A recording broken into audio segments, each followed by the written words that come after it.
Welcome to Kepots, teman keponya PPIT. episode 2. Gua, Budi Kumara Chandra, dan rekan saya. Dan saya Maria Situmba dari kelembagaan. Hari ini topiknya tentang kesehatan. Benar banget nih. Jadi hari ini, di episode kita kali ini, kita kedatangan narasumber yang kece badai membahana nih. Seorang ketua yang juga mahasiswa kedokteran. Dan dia juga ini seorang creator dengan konten-konten yang sangat menarik tentang kesehatan nih. Untuk tidak berlama-lama lagi nih, mungkin Sobat Kepo udah kepo banget nih. Siapa sih narasumber kita pada episode kali ini? Mungkin langsung aja narasumber kita untuk memperkenalkan diri. Ya, izinkan memperkenalkan diri, saya Agung Traksono dan sekarang domisilinya itu aku di Lampung, jadi orang Lampung. Tapi sebenarnya bukan orang Lampung asli ya teman-teman, aku ini orang Jawa yang tinggal di Lampung dan jadinya aku adalah orang Indonesia gitu. Dan sekarang sedang menempuh studi di Shanxi Medical University, jurusan Clinical Medicine atau kedokteran ya. Terus sekarang kesibukannya itu lagi diamanahkan sebagai Ketua Peruni Tiongkok periode 2021-2022. Dan selain sibuk di organisasi yang tadi sempat di-mention, sebenarnya nggak terlalu sibuk amat untuk yang jadi content creator, karena itu hanya meluangkan waktu ya untuk sambil mengedukasi juga. Itu bisa tercetusnya itu gimana nih, Kak? Well, sebenarnya dulu itu mulai tahun 2017 yang which is that year itu ketika aku masuk ke kedokteran gitu kan. Nah, ketika aku masuk ke kedokteran itu kita sebagai calon dokter masa depan kita itu tidak hanya sebagai agen kuratif atau agen yang menyembuhkan gitu kan. Kita tidak hanya sebagai itu. Tapi calon dokter masa depan ataupun seorang dokter harus bisa mempromosikan dan mencegah suatu penyakit. Nah, dari dasar itulah itu aku mulai berpikir nih, oh ya, jadi nggak hanya belajar textbook, nggak hanya belajar gimana cara menyembuhkan teoretiknya, tapi kita juga perlu mengedukasi, mempromosikan, bahkan mengiklankan edukasi kesehatan untuk semua orang. Menurut Kak Agung, kesehatan itu seberapa penting sih, dan kesehatan itu menurut Kak Agung apa gitu? Kesehatan ya, bagiku kesehatan itu adalah dasar setiap manusia. Jadi buat teman-teman kita anak-anak muda, dan juga nggak hanya muda, tapi orang tua, semuanya itu pasti ingin sehat kan. Ya siapa sih yang mau sakit, yang mau menderita, ada penyakit kronik, ada penyakit yang ini, at least lah kita ada luka sedikit pun pasti kayak aduh merasa nggak enak badan, terus ada demam, itu nggak enak kan. Jadi kesehatan itu adalah dasar kita untuk melangkah, untuk meraih mimpi, untuk melaju, meraih apa yang kita inginkan. Dan aku pernah dengar ini ya, filosof Jerman itu dia bilang gini, kesehatan itu emang bukan segalanya, tapi segalanya tanpa kesehatan ya nggak ada apa-apanya. Kalau boleh tahu, olahraga favoritnya Kak Agung itu apa sih? Aku itu paling favorit itu kalau main bola ya teman-teman ya, main bola, main futsal itu adalah favoritku, karena dulunya kononnya itu aku adalah seorang calon pemain bola gitu kan. Waduh. Waduh. Agak beda nih arahnya. Agak beda nih bidangnya. Calon dari pemain bola sama jadi calon dokter. Benar. Oke, terus sangat fanatik banget sama bola, main bola itu fanatik banget. Dan dulu cita-citaku pertama itu adalah menjadi seorang pemain bola. Tetapi orang tuaku berkata, "Hey, main bola itu bukan cita-cita, itu hanya hobi." Oke. Jadi mengalihkan cita-cita itu, tapi ya tetap bermain, tetap have fun sama main bola. Jadi tetap walaupun aku masuk ke dokter ya tetap aja kalau ada kompetisi ataupun apa itu ya tetap ikut gitu kan, karena ya jiwanya di bola gitu lah. Terus untuk selanjutnya aku itu suka lari, suka renang, suka workout. Nah sekarang yang baru-baru ini ya, karena ingin membentuk massa otot juga kan, itu workout. Jadi akhir-akhir ini ya lari, main bola, sama workout aja sih untuk yang aku jalani ya untuk olahraganya. Oh ya, main skipping juga. Kak Agung jaga makanan atau diet gitu nggak sih, Kak? Jadi ini masuk ke sehat seutuhnya atau wellness. Ya. Nih, Kalau bilang soal sehat seutuhnya, itu nggak hanya satu, kamu olahraga aja, kamu jaga makan aja. Enggak. Tapi ada hal-hal lainnya, seperti pikiran.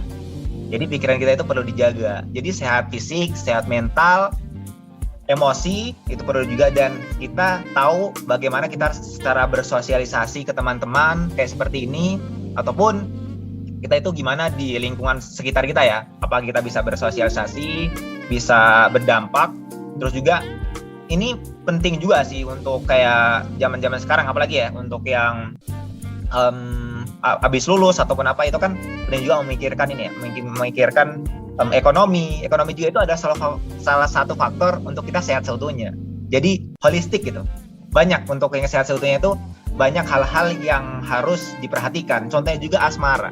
Ketika kita tersakiti, ketika kita patah hati, itu ya kita kayak aduh ngapa-ngapain malas kan. Jadi butuh ada semangat juga ataupun apa.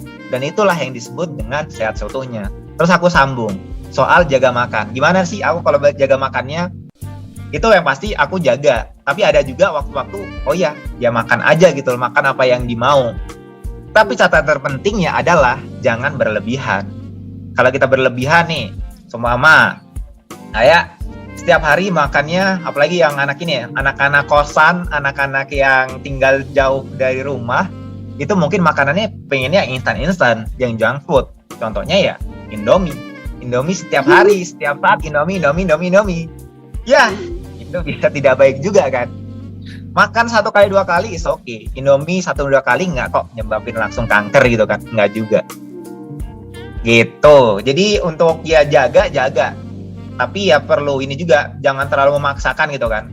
Bagus kalau emang kamu benar-benar bisa menjaga makanan itu secara strict ya. Mungkin buat cheating day aja kali ya. Benar banget. Karena kosan tuh kan kayak cenderung dengan anak milenial, terus anak yang jauh dari orang tua, terus anak-anak yang pokoknya anak-anak yang masih sekolah gitu lah.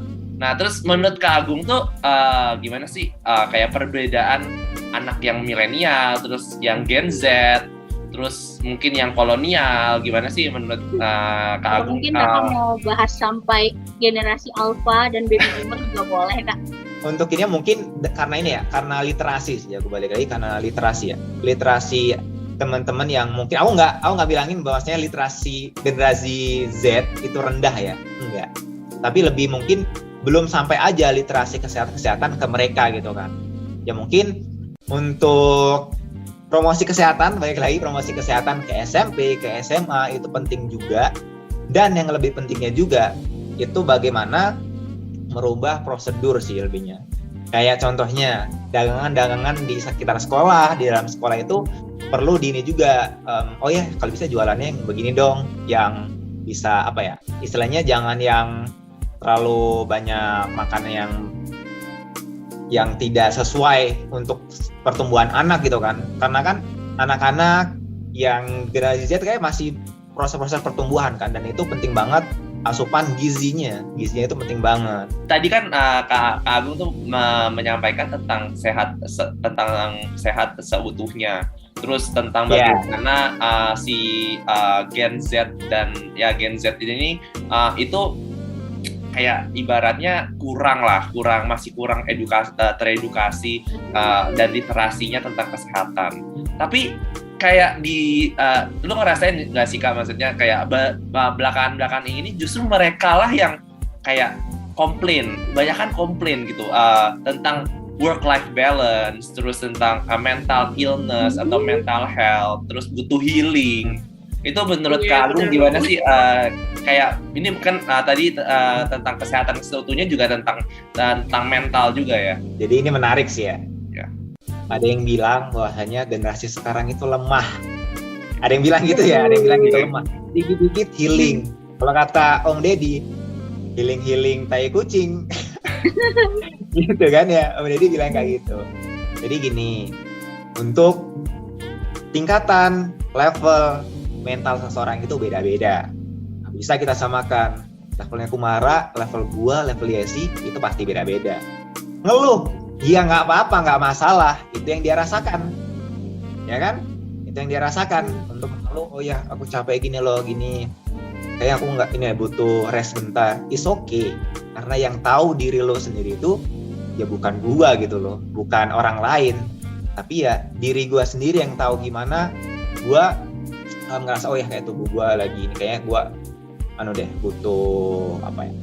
butuh healing tadi. It's okay, menurut gua yaitu yang mereka rasakan kan, mereka yang menjalani kan, untuk yang dipilih kayak mungkin dalam ininya oh ya gue pengen balance dalam hidup gue, itu is okay aja, karena kan dalam hidup sehat itu ya banyak yang tadi itu holistik, nggak cuma satu aspek aja tapi banyak, dan itu yang perlu diperhatikan. Dan mempelajari seorang manusia itu adalah susah karena nggak ada pastinya kan, jadi dinamika perbedaan itu setiap orang beda-beda, punya karakternya, punya sifatnya masing-masing. Dan itu is okay aja sih, mau ngeluh mau apa, kita sebagai teman ya, mungkin temannya dia ataupun apa ya, kita sebagai pendengar yang baik untuk ketika ada yang ngeluh ataupun apa, cobalah dengarkan baik-baik, nggak perlu kasih saran, kita cuma dengerin. Mungkin mereka udah kayak oh ya thank you lo udah dengerin gua, udah dengerin keluh kesah gua. Dan mungkin yang kata tadi gua bilang, kata orang adalah generasi lemah, nggak lemah juga, tapi malah generasi yang lebih aware sama dirinya sendiri dan berani mengatakan dirinya sedang ada apa yang terjadi sama dirinya. Kita butuh healing ya. Salah satu yang tadi Kak Agung singgung juga tentang asmara. Asmara juga berkaitan dengan kesehatan. Wellness, tanya dulu ya. Kali ya, Kak Agung nih masalah asmaranya gimana sih? Kondisinya kalau bisa dibilang lagi ada, itu enggak juga, tapi ya sekarang ini lagi proses untuk lebih nggak memikirkan ke situ, lebih memikirkan yang hal-hal yang harus dipersiapkan untuk mempunyai seorang pasangan. Contohnya ya, selesaiin kuliah dulu gitu kan, terus mapan dulu gitu. Jadi yang lebih fokusnya lebih ke ini ya, lebih ke hal-hal yang tadi itu mempersiapkan diri lebih baik lagi. Dan itu kan kalau soal percintaan sebenarnya nggak hanya percintaan sama seorang pasangan, tapi cinta itu kan cinta sesama teman, cinta ke orang tua, cinta ke adik kita, kakak kita. Itu sebuah yang kadang oh ya kita diingetin, kita suka diteleponin sama orang tua, sama kakak kita, sama teman kita. Itu ada sebuah cinta-cinta kecil yang dia berikan kepada kita. Tapi asmaranya sehat ya Kak kalau gitu ya. Asmara bukan dari ayam, tapi ada orang-orang yang menyayangi kita kan. Dari antara olahraga, terus jaga makan, terus ada mental, terus ada asmara. Paling kayak titik beratnya itu, poin utamanya itu apa sih Kak? Kalau kita mengacu nih ya, ini mengacu menurut WHO. Itu ada 3. Sehat fisik, mental, dan juga sosial. 3 itu. Tapi kalau di banyak pendapat-pendapat lain, sehat itu lebih tadi. Dan tadi udah kita bahas kan, asmara, ekonomi, segala macam itu perlu juga gitu. Contohnya lah, kalau untuk yang orang yang lebih tua, ketika krisis ekonomi, mereka mungkin akan mengalami hal-hal yang kurang tidak sehat. Jadi kan ini nggak bisa di 3 ini sebenarnya mewakili, tapi nggak semuanya gitu loh. Sehat ini banyak hal-hal, aspek-aspek pentingnya, dan kalau dititik beratkan itu kayak persen-persenannya ya, itu mungkin ya 3 ini yang jadi persen-persenan terbesar. Tapi ada hal-hal kecil lainnya yang membantu 3 hal ini tadi: mental, fisik, sama sosial. Mental, fisik, sama sosial. Catat guys. Nah, Kak Agung ini pernah bahas tentang mitos dan fakta di dunia kesehatan. Yang ada aku highlight itu adalah mandi malam-malam itu ternyata tidak menimbulkan rematik. Itu gimana sih Kak Agung? Kalau soal penyebab mandi malam menyebabkan rematik, itu enggak banget. Bukan. Pokoknya rematik itu adalah penyakit autoimun. Jadi ketika imun kita lagi, aku bilangnya koplak nih ya, lagi goblok banget, dia menyerang sistemnya sendiri gitu. Dan itu autoimun ini dipenyebabkan sama yang belum belum tahu gitu penyebabnya apa. Nah, jadi dan mandi malam itu sebagai ini bukan banget. Contohnya kayak rheumatic arthritis. Jadi ketika jari-jari kita di ini ya, di sendi-sendi jari-jari ini itu ada pembengkakan yang disebabkan autoimun tadi, itu akan nyeri-nyeri, sendi-sendi akan nyeri-nyeri gitu kan. Dan pada umumnya orang-orang yang bilang rematik itu ya tadi itu nyeri-nyeri sendi, nyeri-nyeri abis ini mandi malam ataupun apa. Padahal ya bukan dari mandi malamnya, tapi ya karena tadi itu, karena autoimun dalam tubuh yang seharusnya itu adalah kekebalan tubuh kita kan, tapi sedang tidak baik-baik saja, itu menyerang persendian itu sendiri. Contohnya di pergelangan tangan, di lutut, di pinggul, itu akan sangat merasakan sakit, peradangan tuh ya, sampai radang tuh. Kadang merah-merah tuh kalau ini. Merah-merah di persendian-persendian jari, pergelangan tangan itu kadang merah-merah. Terus ada juga sih penyebabnya banyak, beberapa itu bahkan ada kalau ini ya, itu ada 100-an lebih ketika kita merasakan nyeri-nyeri sendi itu. Bukan dari mandi malamnya. Ada juga nih yang mengenai nggak cuma ini ya, autoimun ya. Tapi ada juga ketika orang sudah tua ya. Orang sudah tua itu persendian ataupun cairan dalam sendi itu akan mengurang. Jadi itu akan merasakan nyeri-nyeri itu. Dan ketika mandi malam disebut penyebab, sebenarnya bukan penyebab. Mandi malam itu akan akan menimbulkan ketika orang yang sudah ada penyakit rematik akan merasakan lebih lagi kayak aduh sakit. Karena kan air dingin ya. Kalau yang makan di air hangat itu oke. Tapi kalau air dingin, orang yang kena rematik akan merasakan kayak lebih nyilu, lebih sakit, lebih nggak enak banget. Jadi balik ke awal, rematik disebabkan oleh mandi malam itu adalah mitos. Nah, terus sekarang kita mitos yang terakhir nih mungkin yang mau ditanya. Kalau tidur malam, Kak. Tidur malam itu sama hormon pertumbuhan. Hormon pertumbuhan itu kan setahu gua tuh cuma sampai usia remaja, mungkin umur 21 atau 17, let's say. Kalau misalkan udah di atas itu kayak nggak ada pengaruhnya gitu. Sebenarnya gimana sih, kita perlu nggak sih tidurnya cukup, kayak let's say jam 10, atau misalkan tidur cukup aja udah cukup, maksudnya udah baik. Kayak tidur cukup itu yang penting 8 jam. Tidur itu adalah sifat pasif sebenarnya. Sifat pasif untuk tubuh. Tapi sifat pasif itu sangat penting untuk recovery tubuh kita setelah nggak satu harian sih, 16 jam kerja lah. Kita melakukan aktivitas kuliah, kerja, ataupun organisasian begini, kita ngobrol, itu kan ada aktivitas-aktivitas yang sedang kita lakukan kan. Terus untuk pertumbuhan, apakah tubuh saat tidur itu bikin kita jadi tumbuh? Nah, ketika kita lagi masa-masa pertumbuhan, itu kan di tulang ada yang namanya lempeng epifysis ya. Dan itu lempeng itu adalah kita bisa tumbuh terus, tapi ketika umur di atas 20 itu lempeng itu ya sudah habis gitu loh. Jadi nggak bisa kita dengan dengan cara apapun mungkin kalau bisa aku bilang. Jadi mohon maaf untuk obat peninggi untuk apapun menawarkan tinggi berapa sentimeter setelah minum ini ketika apalagi umurnya udah tua gitu kan, udah di atas 20-an lah, bisa tinggi lagi itu ya mungkin beberapa lah, tapi nggak sampai banyak gitu, nggak sampai di atas 3 gitu ataupun apa. Kalau ada yang ini aku ingin juga sih agak lebih tinggi lagi kan gitu. Jadi untuk ininya istirahat itu penting banget.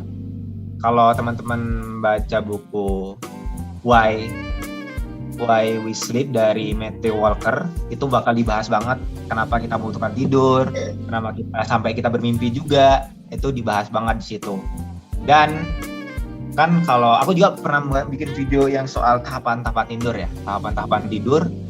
Di sini ada kayak kita tidur yang namanya itu tidur bermimpi, tidur yang di awal-awal cuma meremelek di awal, terus ada yang tidur yang benar-benar kita berada di alam bawah sadar gitu. Itu nanti bisa dikunjungi aja di channel Mas Lak. Jadi promosi kan ini. Ya, nggak apa-apa kan, nggak apa-apa. Oke, ini promosi bentar ya. YouTube-nya itu Mas Lak. Jadi MASLASK. Jadi Mas Laks gitu. Kita udah ngomongin tentang kesehatan, terus kita sekarang ngomongin tentang yang sosialnya nih, biar kita sehat secara holistik. Sepengetahuan kita, Kak Agung juga merupakan ketua dari Perluni. Perluni itu apa sih, Kak? Bisa dijelasin nggak sih? Alhamdulillah lagi diamanahkan ya sebagai ketua di Perluni Tiongkok atau Perhimpunan Kedokteran Luar Negeri Indonesia Tiongkok. Yang isinya itu adalah mahasiswa bidang kedokteran.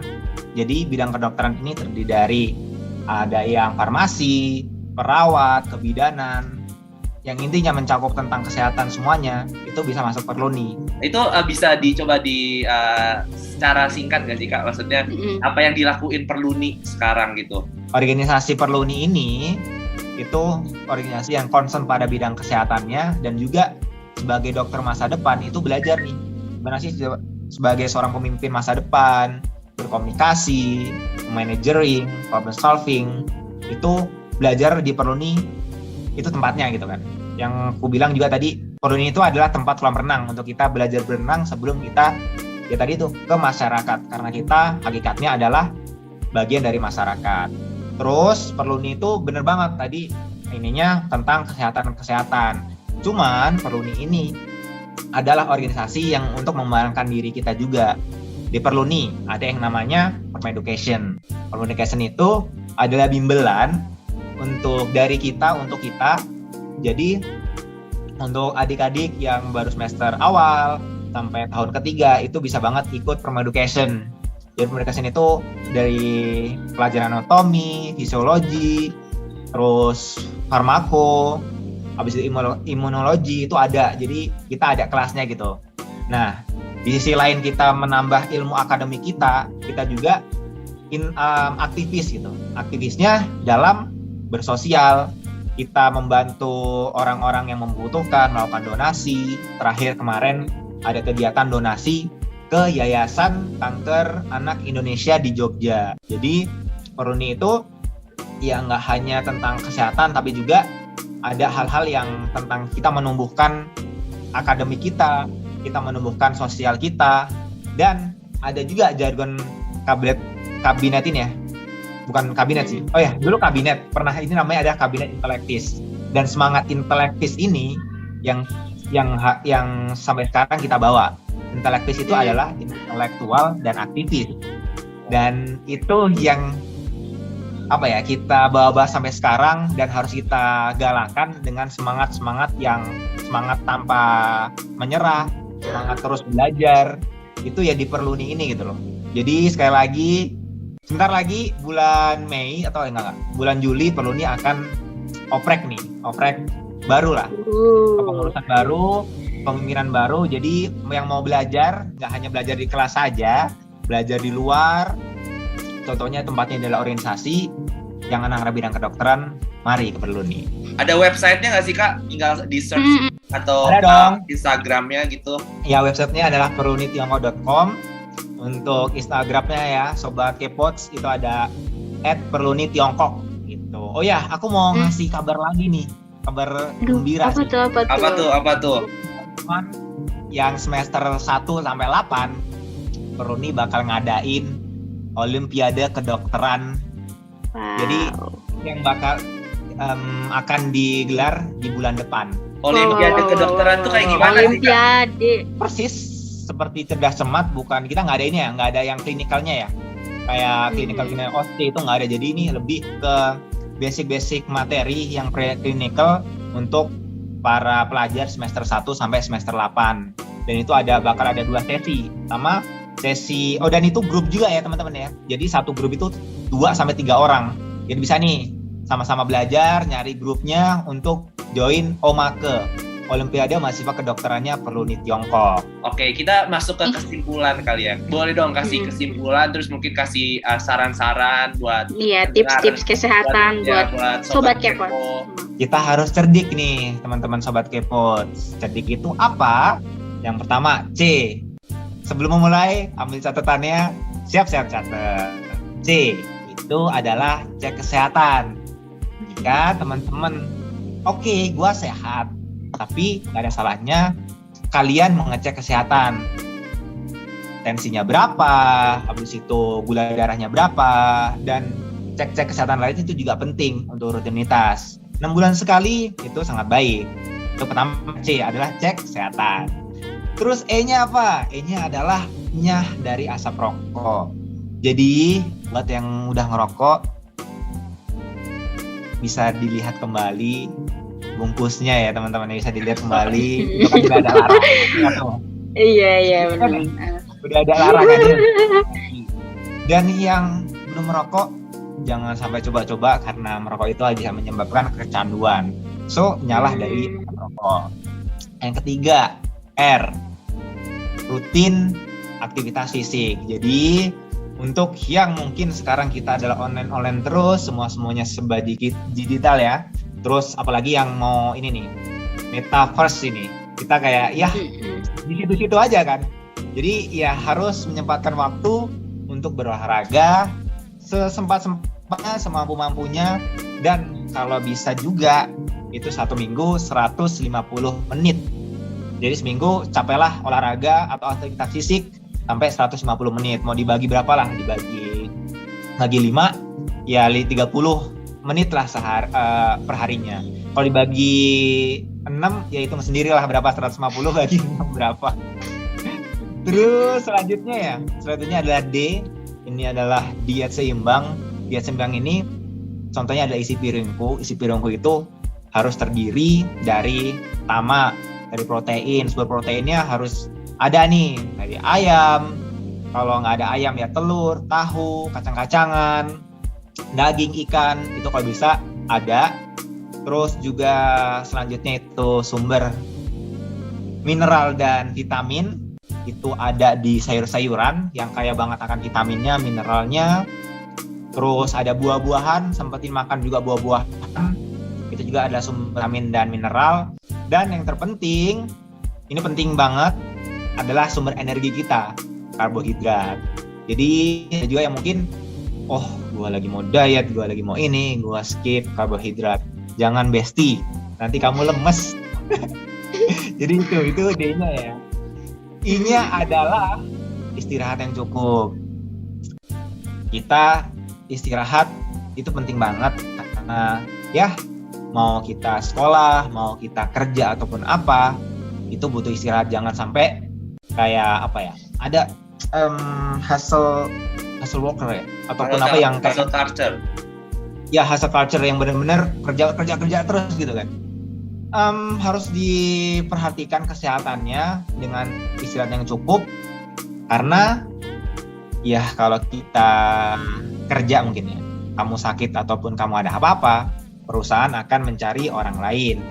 Dan ketika kamu belajar habis-habisan, saat itu kamu ada sakit karena tidak istirahat yang cukup, ya ada orang lain yang mungkin tidak terlalu habis-habisan belajarnya, tapi dia sehat benar-benar, kamu akan kehilangan kesempatan itu gitu. Itu istirahat yang cukup. Jadi istirahat yang cukup 6-8 jam, minimal 6 deh, minimal 6 jam per harinya.